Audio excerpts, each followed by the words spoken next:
बिस्मिल्लाहिर्रहमानिर्रहीम। आज तक के मुअज़्ज़ज़ नाज़रीन अस्सलाम वालेकुम। अब किस नंबर 10 मुलाहिज़ा फरमाएं। आज तो तुम्हें पीनी पड़ेगी मेरी खातिर। प्रकाश ने एक हाथ उसके कंधे पर रख दिया और अपनी तरफ खींच लिया। हिना की साड़ी का पल्लू ढुलक गया। पहले तुम पियो, हिना ने कहते हुए शराब का गिलास उठा लिया। मेरे हाथ से उसने प्रकाश के ऊँटों से लगा दिया। प्रकाश उसकी कुर्बत में दीवाना हुआ जा रहा था। वो घटाघट शराब पीने लगा। हिना ने गिलास उसके ऊँटों तक उस वक्त तक नहीं हटाया जब तक खाली ना हो गया हो। हिना ने दूसरा गिलास उठा लिया। ये भी पी लो मेरी खातिर, और ये भी मेरे खास है। हिना मुस्कुराई। तुम्हारे हाथ से तो मैं जहर भी पी सकता हूँ। प्रकाश ने दूसरा गिलास भी खाली कर दिया। प्रकाश शराब का आदी नहीं था। दोस्तों की महफिल में बैठकर कभी कभार पी लिया करता था। वो सिर्फ चंद घूंट ही पीता था, लेकिन इस वक्त शैंपियन के 2 गिलास हल्के में उंडेल लेने के बाद उसे यूं महसूस हो रहा था जैसे उसके रगों पे में आग भर गई हो। उसका दिमाग झुंझुना उठा। हिना ने गिलास में मजीद शराब उंडेल दी, लेकिन इससे पहले कि वो गिलास उठाती प्रकाश ने उसे दबोच लिया। प्रकाश उसके कपड़े नोचने की कोशिश कर रहा था और हिना उससे बचने की कोशिश कर रही थी। अभी नहीं, हिना ने उसे पीछे धकेलते हुए कहा, इतनी बेसब्री अच्छी नहीं होती। मैं तुम्हारे पास ही हूँ और अभी सारी रात पड़ी है। तुम्हें देखकर किस काफिर से सबर होता है। प्रकाश ने ये कहते उसे अपनी तरफ खींचा। लो ये गिलास और पी लो मेरे हाथ से। हिना ने गिलास उठा लिया। प्रकाश इस मर्तबा भी इनकार ना कर सका और पूरा गिलास हल्क में उंडेल दिया। अब शराब उसके दिमाग पर असरअंदाज होने लगी। उसने हिना के हाथ से गिलास लेकर दूर फेंक दिया और उसे पकड़कर एक तरफ खींचने लगा। इस खींचातानी में उसे इस बात का होश ना रहा कि हिना के अलावा किसी और तरफ तवज्जो दे। उसके होशो आवाज तो शराब और शबाब से सल्ब होकर रह गए थे और वो हकीकत से बेखबर था कि सामने वाली दीवार पर अवेज़ान तस्वीर में जो नीम और यहाँ लड़की करीब खड़े हुए गधे को देखकर पूरी तरह मुंह खोले खंस रही थी, उसके खुले हुए मुंह की जगह छोटा सा सुराख पैदा हो गया था और उस सुराख में से एक मूवी कैमरे का लेंस झांक रहा था। हिना ने इस मर्तबा गिलास का तकल्लुफ नहीं किया। उसने बोतल उठा ली। लो थोड़ी सी पी लो, चंद घूंट मेरी खातिर। इस तरह क्या खाक मजा आएगा। मैं भागी तो नहीं जा रही। लो पियो। शराब की बोतल प्रकाश के ऊँटों से लग गई। सियाह आग के चंद घूंट और रगों में लावा सा भरते चले गए। अब शराब पूरी तरह उसके दिमाग पर असरअंदाज हो गई थी। हवास बिल्कुल उसका साथ छोड़ चुके थे। सुना तुम आजकल इसराइली सफारत खाने में काम कर रहे हो? हिना ने कहा। हाँ, वो यहूदी बहुत दौलतमंद है। कंपनी से 3 गुना ज्यादा तनख्वाह दे रहे हैं। कंपनी से भी तनख्वाह मिलती है, ऐश हो रहे हैं। प्रकाश ने लड़खड़ाती आवाज में जवाब दिया। तुम उसके लिए क्या काम करते हो जो वो इतनी तनख्वाह देते हैं? हिना बोली। काम? प्रकाश ने हल्का सा कहकर लगाया। वो हमारे हिंदू लड़कों को दहशतगर्दी और मार जंग की ट्रेनिंग के लिए इसराइल भेज रहे हैं। दिल्ली में भी उन्होंने इस किस्म की ट्रेनिंग देने का एक कैंप कायम कर लिया है। ट्रेनिंग देने वाले इसराइली माहिरीन परसों रात को दिल्ली पहुंच रहे हैं। दिल्ली में ये कैंप कहाँ कायम किया गया है? हिना ने पूछा। तुम ये सब कुछ क्यों पूछ रही हो? प्रकाश ने लड़खड़ाती आवाज में पूछा। मैं भी छापा मार जंग की ट्रेनिंग लेना चाहती हूँ, हिना ने कहा। ओह अच्छा, तुम्हें मैं ट्रेनिंग दूंगा। आओ, दूर क्यों हट रही हो? तुम्हारा ये शरीर इतना खूबसूरत है। दिल्ली में ट्रेनिंग कैंप किस जगह कायम है? हिना ने पीछे हटते हुए पूछा। जब जमुना के किनारे, प्रकाश बोला। लेकिन लानत भेजो, कैंप पर तुम मेरे पास आओ ना। इसराइली माहिरीन परसों रात किस फ्लाइट से आ रहे हैं? हिना ने पूछा। मैं नहीं जानता। तो तुम दूर क्यों? लो थोड़ी सी और पियो। हिना ने बोतल उठाकर उसके मुंह से लगा दी। प्रकाश ने झटके से बोतल मुंह से हटाई और हिना से लिपट गया। हिना बड़ी मुश्किल से अपने आप को उसके चुंगल से छुड़ा सकी। उसने धक्का दिया तो प्रकाश कालीन पर गिर गया। अब उसमें उठने की हिम्मत नहीं थी। शराब की ज्यादती ने उसके आवाज उसके बिल्कुल काबू से बाहर कर दिए। उसके आसाब बिल्कुल मफलूज होकर रह गए और दिमाग पर गुनूदगी तारी होने लगी। हिना ने उसकी तरफ देखा, अपना हुलिया दुरुस्त किया और उठकर दरवाजे का लॉक खोल दिया। उसके सिर्फ 5 सेकंड बाद दरवाजा खुला और 2 आदमी अंदर दाखिल हुए। वो तारक और दिलशेर थे। तारक अजीब सी नजरों से हिना की तरफ देख रहा था। हिना उसकी निगाहों का मतलब समझते हुए बोली। इन इंसानुमा बेड़ियों के चुंगल से वतन की आजादी के लिए मेरी सैकड़ों बहनें इज्जत से महरूम हो चुकी हैं। मुझे उस अजीम मकसद के लिए अपनी जान भी देनी पड़ी तो हरगिज गुरेज नहीं करूंगी। तुम वाकई अजीम हो। तारक इससे ज्यादा कुछ ना कह सका। हिना कमरे से निकल गई। तारक और दिलशेर ने कालीन पर पड़े हुए प्रकाश को उठाया और वो कमरे से बाहर आ गए। कुछ देर बाद वो प्रकाश को उठाए डलहौजी हौज की अकबी तारीख गली से निकल आए। उन्होंने प्रकाश को दरवाजे के सामने खड़ी हुई कार की पिछली सीट पर डाला। वो दोनों अगली सीट पर बैठ गए। उसने इंजन को स्टार्ट किया और गाड़ी एक झटके से हरकत में आकर तेजी से एक तरफ रवाना हो गई। प्रकाश को होश आया तो वो अपने कमरे में बिस्तर पर पड़ा हुआ था। करीबी उसके माँ बाप खड़े थे। उसकी छोटी बहन पूनम भी एक तरफ उदास खड़ी थी। पूनम की उम्र 21 साल थी और वो बेहद हसीन थी। चंद माह बाद उसकी शादी होने वाली थी। होश में आने के बाद प्रकाश आंखें मचमचाकर अपने इतराफ में देखने लगा। उसे हर चीज धुंध में लिपटी हुई महसूस हो रही थी। सारी इस तरह भारी था जैसे मनोबोझ ला दिया गया हो। वो आंखें बंद करके हाथों से कनपटियां मसलने लगा। जब दोबारा आंखें खोली तो छाई हुई धुंध छटती हुई महसूस होने लगी। वो चेहरे जो चंद लम्हे पहले दबीज धुंध में लिपटे हुए थे आहिस्ता आहिस्ता वादे होने लगे और फिर अपने सामने बाप का चेहरा देखकर वो जैसे पूरी तरह होश में आ गया और एक झटके से उठकर बैठ गया। पिताजी आप? वो हकला कर रह गया। वो अपने बाप से बेहद डरता था और उनके सामने कभी शराब तो क्या सिगरेट तक नहीं पिया था। होश आ गया साहबजादे को उसके बाप के मुंह से घुर्राहट निकली। शर्म मानी चाहिए तुम्हें, बाप की इज्जत इस तरह गंदी नालियों में रुलाते हुए। माफ कर दीजिए पिताजी, प्रकाश चिल्लाया। दोस्तों ने जबरदस्ती पिला दी, मगर मुझे यहाँ कौन लाया? मैं तो लाता कौन? राय साहब फिर घुर्राए। तुम्हारे वो नाअंजार दोस्त ही छोड़ गए, दरवाजे के सामने गंदी नाली में पड़े हुए थे। अगर महल्ले का कोई आदमी तुम्हें इस तरह नाली में पड़े हुए देख लेता तो मेरी इज्जत क्या रह जाती? तुम्हें शर्म आनी चाहिए। तुम्हारे बाद तुम्हारी बहन की शादी होने वाली है, अगर उसके ससुराल वालों को तुम्हारी हरकतों का पता चल गया तो। वो एक लम्हे को खामोश हुए, फिर बीवी की तरफ देखते हुए बोले, अपने लाडले को समझाओ, आइंदा अगर इसने शराब को हाथ लगाया तो मैं इसे घर से निकाल दूंगा। माफ कर दीजिए पिताजी, गलती होगी, आइंदा ऐसा नहीं होगा। वो मेरे दोस्तों ने जहन्नुम में गए तुम्हारे दोस्त, राय साहब ने डांटते हुए कहा। आइंदा मैं इस किस्म की कोई हरकत बर्दाश्त नहीं करूंगा, राय साहब कमरे से बाहर निकलते हुए बोले। माँ देर तक प्रकाश को समझाती रही और प्रकाश सर झुकाए खामोशी से सुनता रहा। और जब माँ और पूनम भी कमरे से चली गई तो उसने सर उठाकर सामने दीवार पर लगे हुए कला की तरफ देखा। 3:15 बज रहे थे। रात अपने आखिरी पैर में दाखिल हो चुकी थी। वो रात के बारे में सोचने लगा। वो हिना के साथ डलहौजी हाउस किया था और फिर उसे वो सब याद आ गया जो डलहौजी हाउस के बंद कमरे में हुआ था। उसने खूब शराब पी थी और शायद शराब पी कर ही हवास खो बैठा था, लेकिन उसे याद नहीं था कि वो घर कैसे पहुंचा। मुमकिन है हिना उसके घर के दरवाजे पर छोड़ गई और वो नाली में गिर पड़ा हो जहाँ से उसके घर वालों ने उसे उठाया हो। वो एक बार फिर हिना के तस्वुर में खो गया। रात को एक कमरे में बंद होने के बावजूद वो नाकाम रहा था। रात धीरे धीरे बीतती रही। प्रकाश अपनी चारपाई पर करवटें बदलता रहा। रात के बाकी हिस्से में वो एक लम्हे को भी आंख नहीं झपक सका था। उसके ज़हन में बार बार हिना का तस्वुर उभर रहा था। वो हिना के बारे में कुछ भी नहीं जानता था। वो कौन थी, कहाँ से आई थी और इतनी जल्दी उससे बेतकल्लुफ क्यों हो गई थी। गुलाबदीन की माँ ने बताया कि वो उस फैक्ट्री के मालिक की सेक्रेटरी है जहाँ गुलाबदीन को नौकरी मिली थी और वो गुलाबदीन का पैगाम लेकर आई थी। लेकिन गुलाबदीन की माँ ने ये नहीं बताया कि उसे किस फैक्ट्री में नौकरी मिली थी। ना ही उसने हिना से पूछा कि वो कहाँ काम करती है। सुबह की रोशनी तुलू होते ही प्रकाश बिस्तर से निकल आया। उसका सर अभी तक बोझल था। रात भर जागने से कसलमंदी भी थी। वो बिस्तर से निकलते ही बाथरूम में घुस गया। सर्दी के बावजूद उसने ठंडे पानी से गुस्ल किया जिससे उसे खासा सुकून मिला। वो बाथरूम से निकला ही था कि पूनम चाय का कप ले आई। वो रोजाना तकरीबन इसी वक्त उठा करता था और पूनम ही उसके लिए चाय लेकर आती थी। चाय पीने के बाद प्रकाश ने लिबास तब्दील किया और खामोशी से घर से बाहर निकल गया। उसका रुख गुलाबदीन के घर की तरफ था। जब वो गुलाबदीन के घर पहुंचा तो उसकी माँ नाश्ता करने के बाद बावर्ची खाने में बैठी बर्तन धो रही थी। अरे प्रकाश, तुम इतनी सुबह, खैरियत तो है? माँ ने उसे देखते ही पूछा। गुलाबदीन कहाँ है माँ जी? प्रकाश ने पूछा। वो तो कंपनी के काम से अमृतसर गया हुआ है। कल शाम को हिना तो यही बताने आई थी कि वो 2-3 दिन बाद वापस आ जाएगा, माँ ने जवाब दिया। गुलाबदीन को किस फैक्ट्री में नौकरी मिली है और हिना कौन है? प्रकाश ने पूछा। ये तो उसने नहीं बताया, लेकिन हिना फैक्ट्री के मालिक की सेक्रेटरी है, माँ ने कहा। लेकिन कौन सी फैक्ट्री? क्या हिना ने भी नहीं बताया? नहीं बेटा, उसने भी कुछ नहीं बताया। लेकिन बात क्या है, तुम इतने परेशान क्यों हो? तुम्हारी आंखें क्यों सुर्ख है? रात को सोए नहीं क्या? माँ ने उसके चेहरे पर नजरें जमाते हुए पूछा। कुछ नहीं माँ जी, रात को नींद नहीं आ सकी, मैं शाम को आऊंगा, प्रकाश कहते हुए निकल गया। घर पहुंचकर उसने नाश्ता किया और दफ्तर रवाना हो गया। दफ्तर में वो दिन भर परेशान रहा। वो बार बार गुलाबदीन और हिना के बारे में सोचता रहा। गुलाबदीन को किस फैक्ट्री में मुलाजमत मिली थी, हिना कौन थी और वो रात को उसे नशे में मदोश छोड़कर क्यों चली गई थी। 5 बजे जब वो दफ्तर से निकलकर सीधा घर आया, 6 बजे के लगभग वो गुलाबदीन के घर जाने की सोच रहा था कि पूनम ने कमरे में दाखिल होकर बताया कि उसके किसी दोस्त का फोन आया है। वो उठकर बैठक में आ गया जहाँ टेलीफोन रखा रहता था। बैठक में इस वक्त राय साहब और उनके दोस्त भी बैठे हुए थे। फोन का रिसीवर मेज पर अलग रखा हुआ था। प्रकाश ने आगे बढ़कर रिसीवर उठा लिया। हेलो, प्रकाश बोल रहा हूँ। प्रकाश, मैं गुलाबदीन बोल रहा हूँ। मेरे बारे में किसी को कुछ बताने की जरूरत नहीं, मैं इस वक्त बड़ी मुसीबत में हूँ, तुम मेरी मदद कर सकते हो।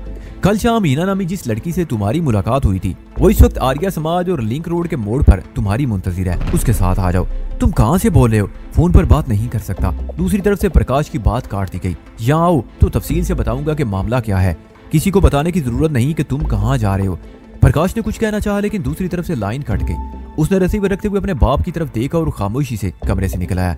सिर्फ 1 मिनट बाद वो दूसरे दरवाजे से मकान से बाहर निकल रहा था। गली से निकलकर वो आर्या समाज रोड पर पहुंच गया और तेज से कदम उठाता हुआ लिंक रोड की तरफ चलने लगा। लिंक रोड के मोड़ पर पहुंचकर वो रुक गया और मुतजस्सिस निगाहों से चारों तरफ देखने लगा। वो लड़की उसे कहीं भी दिखाई नहीं दे रही थी। उसके ख्याल में उसके दिमाग में एक बार फिर सनसनी होने लगी। उसे सुबह ही से किसी गड़बड़ का एहसास हो रहा था और गुलाबदीन के फोन ने उसकी तस्दीक भी कर दी थी। ये साबित हो गया था कि गुलाबदीन को ना तो किसी फैक्ट्री में नौकरी मिली थी और ना ही वो अमृतसर गया हुआ था, बल्कि इसी शहर में मौजूद था। लेकिन वो कहाँ था और किस मुसीबत में फंसा हुआ था, और ये कि वो खुद किस तरह उसकी मदद कर सकता था। प्रकाश सड़क पर खड़ा ये सब कुछ सोच रहा था कि एक पुरानी सी कार उसके करीब आ रुकी। शेर के सामने लंबी दाढ़ी वाला एक बूढ़ा बैठा हुआ था। आ जाओ प्रकाश। प्रकाश ये सुरीली आवाज सुनकर चौंक गया। उसने झुककर देखा, कार की पिछली सीट पर वो लड़की बैठी हुई थी। वो दरवाजा खोलकर अंदर बैठ गई और कार हरकत में आ गई। कार कुछ देर तक लिंक रोड तक दौड़ती रही, फिर शंकर रोड पर मुड़ गई और वहां से एक और रोड पर घूम गई। सेक्रेटेरिएट के अकब में वाकई ये इलाका सरेजामी वैरान हो जाता था। डियर प्रकाश, तुम्हें आंखों पर पट्टी बांधना पड़ेगी। मुझे यकीन है तुम इनकार नहीं करोगे। उस लड़की ने प्रकाश की तरफ देखकर मुस्कुराते हुए कहा, तुम कौन हो और मेरा दोस्त गुलाबदीन कहाँ है? प्रकाश ने पूछा। हम तुम्हें तुम्हारे दोस्त के पास ही ले जा रहे हैं और मेरे बारे में भी तुम्हें जल्दी मालूम हो जाएगा, लेकिन पहले आंखों पर यह पट्टी। उस लड़की ने मानी खेज अंदाज में मुस्कुराते हुए बात अधूरी छोड़ दी और प्रकाश की तरफ झुककर उसकी आंखों पर पट्टी बांधने लगी। प्रकाश ने कोई मुजाहमत नहीं की। कार अब उस इलाके में पहुंच चुकी थी जहां मुख्तलिफ ममालिक के सिफारत खाने और सिफारतकारों के वसी व अरीज बंगले वाक़ थे। और फिर क्लब रोड और तुगलक रोड से गुजरती हुई मौलाना आजाद रोड पर आ गई। फिर कुछ ही देर बाद एक बंगले में दाखिल होकर रुक गई। प्रकाश की आंखों से पट्टी खोल दी गई तो उसने अपने आप को एक ऐसे कमरे में पाया जिसकी दीवारें बिल्कुल सपाट थी और फर्श भी बरहना था। सामने एक कुर्सी पर गुलाबदीन बंधा पड़ा था। उसके फटे हुए होंठों पर खून जमा हुआ था और बाईं आंख भी सोजी हुई थी। आंख के नीचे रुखसार पर नीला सा धब्बा पड़ा हुआ था। साफ जाहिर था कि उसकी पिटाई की गई थी। एक दीवार के करीब मेज पर रंगीन टेलीविजन और वीसीआर रखा हुआ था। कमरे में दो आदमी और भी थे, जिनमें एक तो दुबला पतला सा था और दूसरा लंबे कद का भारी भरकम आदमी, जिसकी शक्ल देखकर ही खौफ तारी हो जाता था। ये सब क्या है? प्रकाश ने उस लड़की की तरफ देखते हुए कहा, तुम मुझे कहाँ ले आई हो? मेरे दोस्त को इस तरह बांध कर क्यों रखा गया है? कौन हो तुम लोग? इन बातों का जवाब मैं दूंगा मिस्टर प्रकाश, दुबले पतले आदमी ने कहा। तुम्हें इससे कोई गर्व नहीं होनी चाहिए कि हम कौन हैं। अलबत्ता तुम हमारे चंद सवालों का जवाब जरूर दोगे। इनकार की सूरत में हम तुम्हारे साथ जो कुछ करेंगे तुम उसका तसव्वुर भी नहीं कर सकोगे। क्या पूछना चाहते हो? प्रकाश ने उसे घूरा। तुम आजकल इसराइली सिफारत खाने में काम कर रहे हो। तुम्हारी कंपनी भी एक मामले में उस सिफारत खाने से ताउन कर रही है।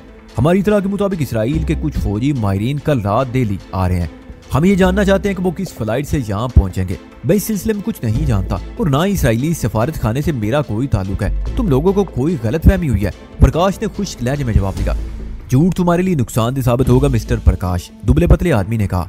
प्रकाश, कुछ मत बताना इन्हें, ये गैर मुल्की एजेंट है। इन्होंने मुझे भी बहुत मारा है लेकिन मैंने जबान नहीं खोली। ये मुझसे पूछ रहे थे कि कंपनी हिंदू नौजवानों को भर्ती करके इसराइल क्यों भेज रही है। मैंने इन्हें बताया कि मुझे कंपनी की मुलाजमत से निकाल दिया गया है। मैं कुछ नहीं जानता, मगर ये लोग नहीं मानते। गुलाबदीन ने कहा, यह दुरुस्त है कि गुलाबदीन को कंपनी की मुलाजमत से निकाल दिया गया है, लेकिन तुम लोग जो कुछ जानना चाहते हो। एक मिनट प्रकाश, शाहरुख ने उसे मजीद कुछ कहने से रोक दिया। मजीद कुछ कहने से पहले ये फिल्म देख लो। ये फिल्म तुम्हें सच बोलने पर मजबूर कर देगी। शाहरुख ने उस बड़ी मूंछों वाले को इशारा किया। वो शेर दिल था। उसने आगे बढ़कर पहले टेलीविजन ऑन किया और फिर वीसीआर का बटन दबा दिया। हिना कमरे से बाहर निकल गई।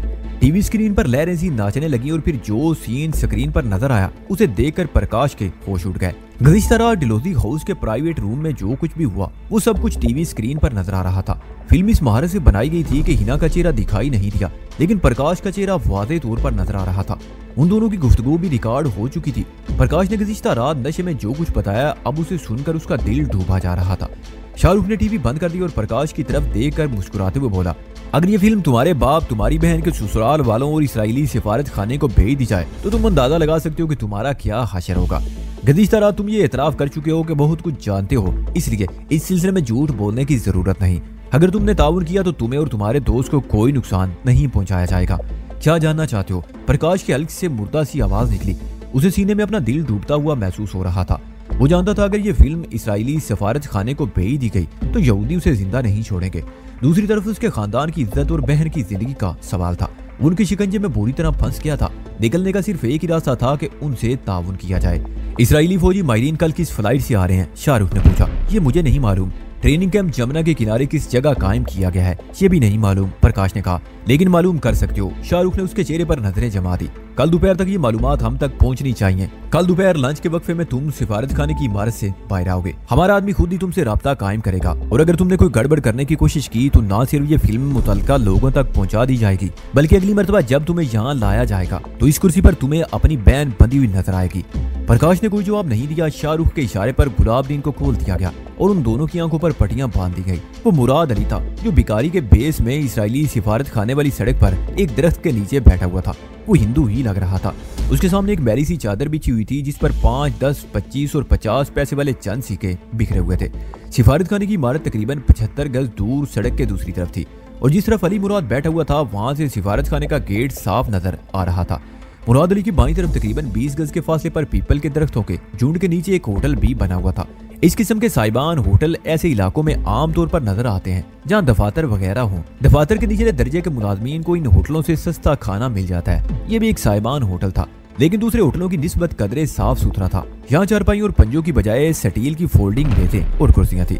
उस सड़क पर 2 सिफारत खाने और भी थे, जिनकी वजह से साइबान होटल में लोगों की आमदोरफ्त भी खूब थी। इस वक्त अगरचे होटल में सिर्फ 3-4 ग्राहक बैठे हुए थे, लेकिन मुराद अली जानता था कि 15 मिनट बाद जब दफातर में लंच का वक्फा होगा तो यहाँ बैठने को जगह नहीं होगी। वो पीपल के दरख्त के तने से टेक लगाए बीड़ी के कश लगा रहा था। उसकी नजरें इसराइली सफारत खाने के गेट पर मरकूज थी, जहाँ लोगों की आमदोरफ्त जारी थी। ठीक 1 बजे लंच का वक्फा हो गया और उसके चंद मिनट बाद लोग बाहर आने लगे। उनमें वो लोग भी थे जो वीजे या किसी और काम के सिलसिले में आए थे, और निचले दर्जे के मुलाजमीन भी। देखते ही देखते साइबान होटल की तमाम मेजें भर गईं। मुराद अली अब भी इसराइली सफारत खाने के गेट की तरफ देख रहा था। तकरीबन आधे घंटे बाद प्रकाश सफारत खाने के गेट से बाहर निकला। उसका रुख साइबान होटल की तरफ था। उसका एक हाथ कोट की जेब में था और वो मोहतात अंदाज में इधर उधर देखता हुआ सोच रहा था। जब वो करीब पहुंचा तो मुराद अली ने उसके चेहरे पर खौफ के तासरात वाज़े तौर पर देख लिए। प्रकाश मुराद अली के करीब पहुंचकर रुक गया। उसके चेहरे पर खौफ के तासरात बढ़ गए। उसने कनकी उसे इधर उधर देखा और जेब से 50 पैसे का एक सिक्का निकालकर मुराद अली के सामने फैली हुई चादर पर फेंक दिया। मुराद अली ने अपनी जगह से हरकत नहीं की। वो दरख्त के तने से टेक लगाए बैठा नीवा आंखों से उसकी तरफ देखता रहा। उसने 50 पैसे के सिक्के के साथ कागज की एक छोटी सी गोली भी चादर पर गिरते हुए देखी थी। वो गोली लुढ़कती हुई उसके पैर के करीब आ रुकी। मुराद अली ने गैर महसूस अंदाज में पैर को हरकत देकर उस गोली को दबा लिया। प्रकाश आगे बढ़ गया।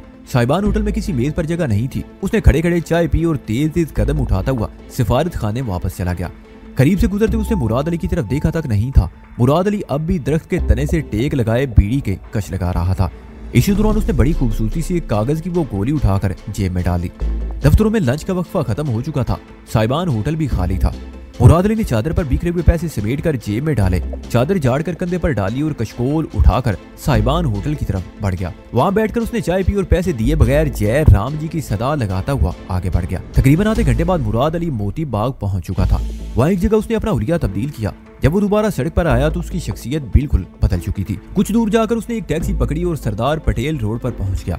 वहां से दूसरी टैक्सी के जरिए मंदिर मार्ग पर लक्ष्मी नारायण मंदिर के सामने उतर गया और फिर तीसरी टैक्सी के जरिए मौलाना आजाद रोड की तरफ रवाना हो गया। टैक्सियों में इतने तवील चक्कर उसने इसलिए काटे थे कि वो अंदाजा लगाना चाहता था कि उसका ताकुब तो नहीं किया जा रहा। आखिर में मुतमईन होने के बाद वो मौलाना आजाद रोड की तरफ आ गया। जब वो शाहरुख के बंगले पर पहुंचा तो इस वक्त 3:30 बज रहे थे, जिसका मतलब था कि उसे यहाँ तक आने में तकरीबन 1.5 घंटा लग गया था। तारिक और शाहरुख बेचैनी से उसका इंतजार कर रहे थे। मुराद अली जब उनके सामने पहुंचा तो उसके होंठों पर खफीफ सी मुस्कुराहट थी। उसने जेब से कागज की वो छोटी सी गोली निकालकर शाहरुख के हवाले कर दी, जो प्रकाश ने 50 पैसे के सिक्के के साथ चादर पर फेंकी थी। शाहरुख ने गोली खोलकर कागज को सीधा किया और उसके साथ ही उसके होंठों पर खफीफ मुस्कुराहट आ गई। कागज पर सिर्फ 2 लाइनें लिखी हुई थी। AL 35 रात 11:40 सफ्तर जंग। जमुना के किनारे सही लोकेशन का पता नहीं चल सका। इसराइली फौजी माहिरीन आज रात 11:40 पर इसराइली एयरलाइन अल आल की फ्लाइट AL 35 से दिल्ली पहुंच रहे हैं। उनका तैयारा सफ्तर जंग एयरपोर्ट पर लैंड करेगा। शाहरुख ने बताया सफ्तर जंग। मुराद अली बोला लेकिन तमाम इंटरनेशनल परवाजें तो पाम एयरपोर्ट पर आती हैं, सफ्तर जंग एयरपोर्ट पर तो खोपड़ी इस्तेमाल करो मुराद अली। शाहरुख ने उसे टोक दिया। ऐसा यकीनन राजदारी के ख्याल से किया गया है। वो ट्रेनिंग कैंप। तारिक ने सवालिया निगाहों से उसे देखा।